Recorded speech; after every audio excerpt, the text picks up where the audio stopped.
Hey paper crafters, thank you so much for joining me today.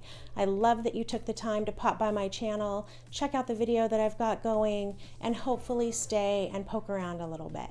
I'm really excited to be able to offer some videos now and then and share my love of paper crafting. So I hope you find something that you enjoy and come back to see me another time. Bye-bye. Hey paper crafting friends, thanks for tuning in today.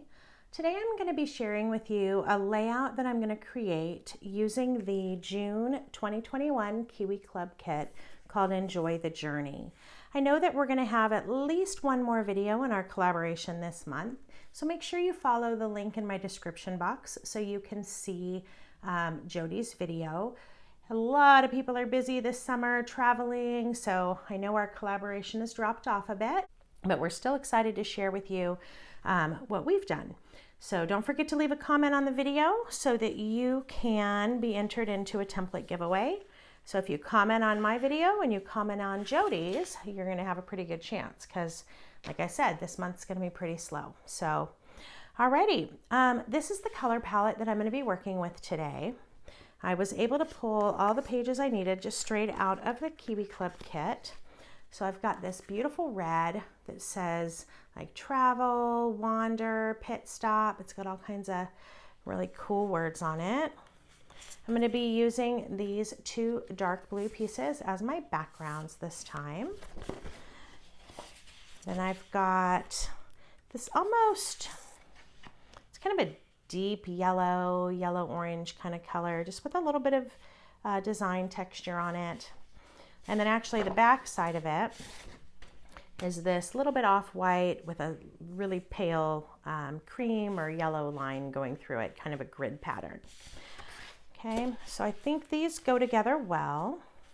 And I really pulled my palette this time from the sentiment cards that I wanted to use. I have a trip coming up to Virginia, and I know that one of the things that we're going to be doing is going out to visit some of my daughter's favorite places in Virginia, some of the favorite places that her and her girlfriend like to eat, cideries that they like to visit, things like that. So this one says eat like the locals. I thought no matter what pictures we take, that one's going to be cute. This one's go see do, and then summer nights and city lights. So this palette that I chose really complements these well. And then there's also this included sentiment card in the kit that's just got some little places to maybe put the date and that kind of thing. So I may pull in a couple of those. So let me go ahead and get a layout put together, just kind of lay it out with the templates, and I'll show you what we're going to do today. Thanks again for being here. Alrighty, had a lot of fun laying the layout out today. I was able to pull in all of the new templates from this month's kit. The only thing I haven't put on here is the doodling stencil that came for this month, so that's this one. I do have a plan to use at least one piece of this, so when I'm ready to work with that, I will pop on and show you just the little accent that I want to create with this, okay? As far as the layout itself, I've been able to create a layout that's going to allow me to get 6 decent sized photos on here, so I'm excited about that. The big border that you see is McKay Boulevard, 3A and 3B. So those borders are here on the left and then down here at the bottom on the right. I use this new one, what are these called? Scenic Route. So this is 1 of 4, I'm guessing this one's 2 of 4. So I've got these really fun kind of progressive arrows that I'm going to run along here. What I'm thinking is when they hit the point that they're going to end up snaking behind the photo, I'll probably trim that here and then just pop this little piece over so it's sticking out behind the photo on this side. So I should just have to cut it, you know, one time for this, one time for this, but still be able to continue, if that makes sense. Photo mat wise, I've got 4x5s here and here. Really, this is the same layout. Let me just kind of show you. This is really the same, it's just rotated, if that makes sense, and kind of flipped. So if you look at the photo mats, how they look this way, they're kind of a mirror image of each other, but then rotated. And that just made it fit really well on the page. When you think about having one running across the bottom and one running up and down the side, once you figure out a layout that feels really comfortable, you can often just kind of mimic it over on that other page. So hopefully that gives you an idea there. So anyway, okay, 2 4x5s, 2 3x4s, and 2 4x6s. I've got a couple of pieces I pulled out of the Tiny Travel set.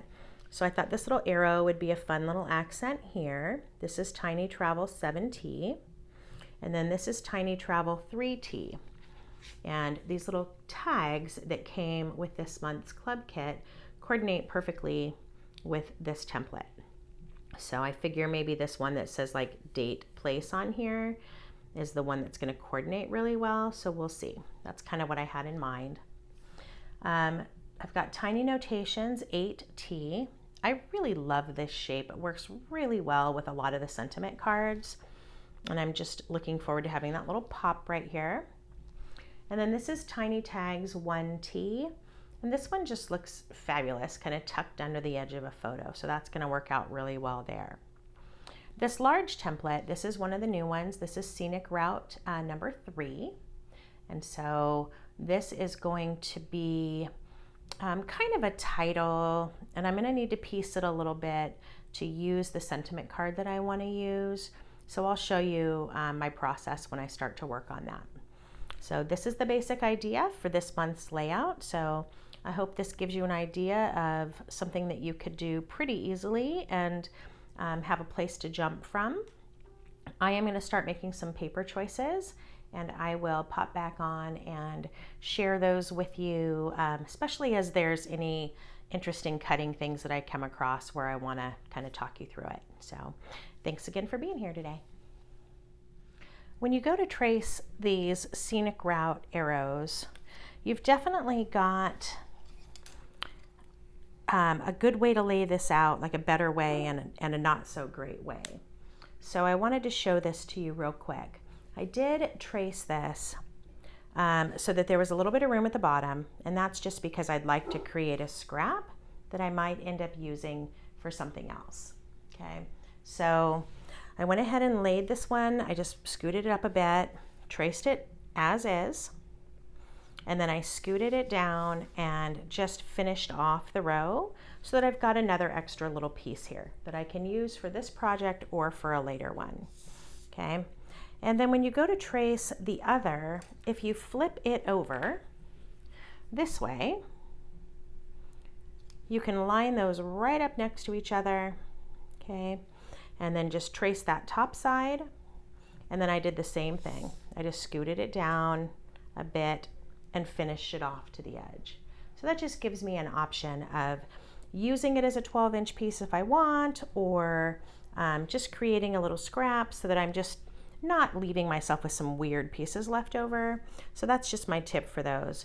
When I go to cut, it'll be easy to just go all the way along these and create these two pieces with really a minimal amount of paper. So I'm going to go ahead and get those ones done, and then I will be back. All right, so these came out pretty good. I will tell you, I started cutting them with scissors, and then I ended up deciding to switch to an X-Acto knife. So I just got out a cutting mat.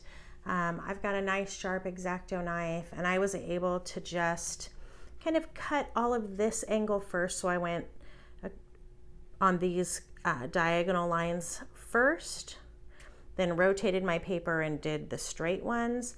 That worked very quickly and gave me a really nice clean cut on here. So I know not everybody likes to use an X-Acto knife, but that did work really well for this particular project. As far as my border piece, I am going to use this red paper that has the words on it. So directionality is going to matter. So I just wanted to make sure that you're thinking about that if you are using a paper with a strong pattern that's directional or words. So this particular border, the McKay Boulevard 3B, is the one that's going to be on the right-hand side down near the bottom. So this is the one that's going to be important, that the words are going the right way and that they're readable. The other side is going to be going up and down. So no matter what, the words will be going up and down, but I think they're going to be just fine. This paper is designed to be able to go either direction, which is great. There are words going all over the place, but the ones that really stick out are travel and then these little arrows. They are the ones that are lighter and they catch your eye the most. So those are the ones that I'm really basing my decision off of here. So I'm going to go ahead and make sure this is going the right direction. I'm going to trace my 3A. So remember, you really only need to trace one curved side. Position your other border right up against it and just make a little mark where you're going to do a trimmer cut. Okay, so I'll go ahead and cut that one on the trimmer. I'll scissor cut my curve and those will be ready to go. All right, for this tag that says summer nights and city lights, I want to use this scenic route 3. So I want to position this so that I have some room above the words to use this stencil with these little city like silhouette. So I know what's going to happen here is I'm not going to have enough card, right? I'm going to have some extra space here and here. And I'm going to end up just adding a cute little colorful tip onto this, probably either that gold color that those arrows are made out of, maybe the red. So I'll have to just kind of see what's going to look better when everything comes together. So I'm going to go ahead and trace this so that I've got my kind of basic design. And then my plan is to use, like I said, this little stencil, and I think I can make it just kind of come down on those words really close. And I'm just going to position it. And I'm going to use some texture paste or some stencil paste. This one happens to be from Bo Bunny, and it's got a really beautiful gold kind of shimmery tone. It's just called gold stencil paste. So I will need to kind of cover up the parts of this stencil that I'm not planning to use so that I don't get stuff everywhere. So I'm going to do a little bit of taping with that, and then I'll pop back on and kind of show you how I go about this. So if it's something that you want to try, if you haven't seen it before, you'll know kind of the steps for that. So let me get that taped off and I will come back and show you how to do it. All right, well, I happen to have a roll of blue painter's tape sitting in my craft room, so that's what I grabbed. I went ahead and covered up the areas that were not, that I don't want to push the paste through, so those are no longer showing.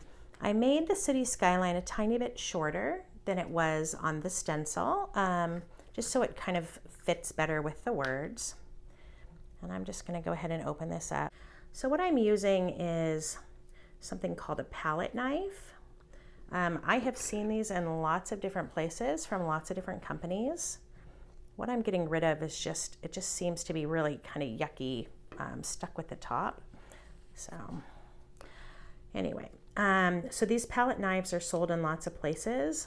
I'll go ahead and put a link in the description box if you're looking for a product like this, just to allow you to find it more easily if you're interested. So what I need is just a little bit of this gold paste, and you're just spreading it on the stencil and pushing it through those holes. So it's almost like you think about like frosting a cake, okay?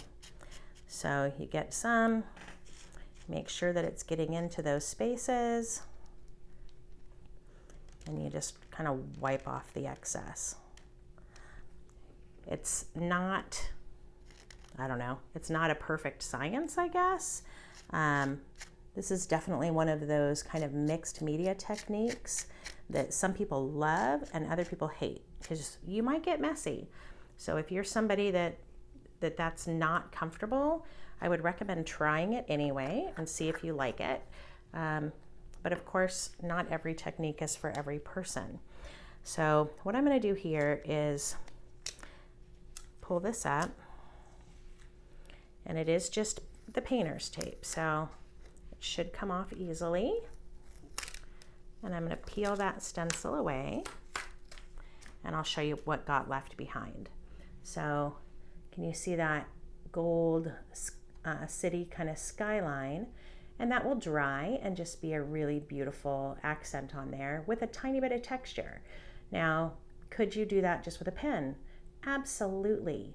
Or like I said, any kind of a marker, or even a metallic marker. Whatever tool you use to do it, that's very much a personal choice.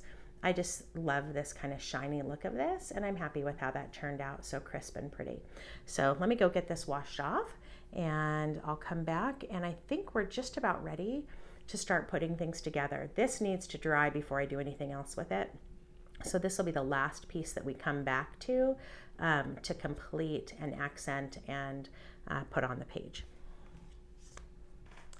All right, I'm excited to see how all of this comes together with these fun colors. So remember, we did the border, the McKay Boulevard border with this fun red. So let's get that one layered on. And then the yellow, really, deep orangey yellow for these arrows. Remember, I am going to come back and do a little trim and kind of adjust it so it pops out the side.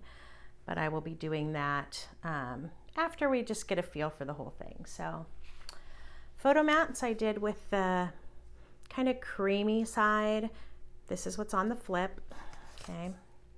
So remember, I've got 3x4, 4x6, and a 4x5 on each side of this layout. So 4x6, 4x5, and a 3x4. Everything has been inked with the vintage photo, the Tim Holtz Distress ink. For this Eat Like the Locals, I went ahead and cut that into the shape of tiny tags, 1T. And my vision was to just kind of slip that underneath the edge a little bit and let it poke out. So something like that. And then I've got the arrow here. This is the Tiny Travel 7T. So I went ahead and did that in that kind of gold orange color, just to kind of keep that color moving across the page. For this Tiny Travel 3T, I used this date and place off of one of the sentiment cards, and then I just made a slightly larger version to put behind it. So just kind of matting that. Oh my goodness, everything's moving.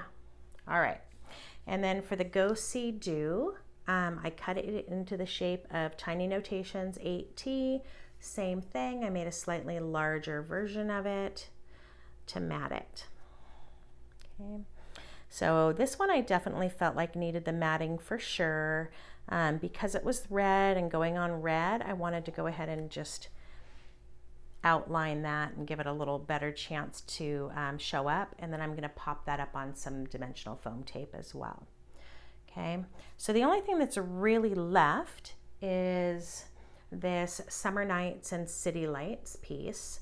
And that is going to be going right up here in the corner. So this one's going to need some more pop as well. Plus I need to figure out the tips for all of these ends and what color they're going to be. As I'm looking at it right now, the way that it's layered and where they're going to hit, I think I'm going to do those with that kind of goldy orange tone, because I think that's what's going to look the best, and it'll give that pop here and here, which will be nice.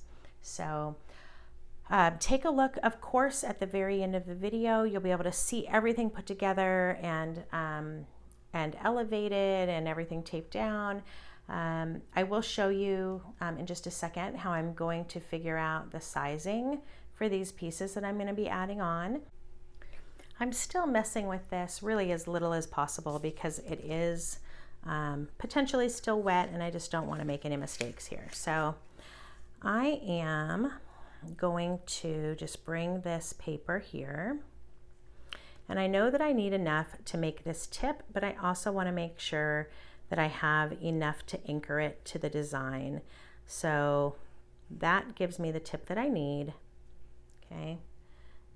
And I can go ahead and just make this a little bit bigger and that'll give me room to attach it, okay? Then I can do the same thing with these ends. Just kind of make sure that I'm getting plenty by laying this on here to see how much I'm gonna need. Okay, so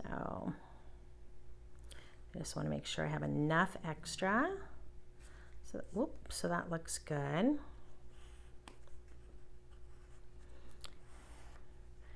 And then with this other side, I'm going to do the same thing.